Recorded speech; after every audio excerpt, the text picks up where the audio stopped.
પાલ police station વિસ્તારમાંથી દેહ વ્યાપારની અનૈતિક પ્રવૃત્તિ શોધી કાઢતી પાલ પોલીસ ટીમ સુરતના પાલ પોલીસ સ્ટેશનના police inspector Shri B A Bhatt સાહેબનાઓના સીધા માર્ગદર્શન હેઠળ અને પાલ પોલીસ સ્ટેશનના surveillance incharge police sub inspector M V. પરમારનાઓની સૂચના મુજબ હેડ કોન્સ્ટેબલ દિલીપભાઈ જયંતિભાઈ તથા હેડ કોન્સ્ટેબલ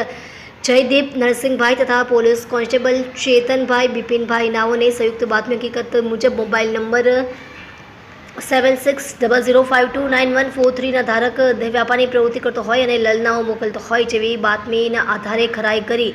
અગર મળી આવે તો કાયદેસરની કાર્યવાહી કરવા સારું એક ડમી ગ્રાહક તૈયાર કરી તેના મોબાઈલ નંબર પરથી બાતમીવાળા દલાલના મોબાઈલ નંબર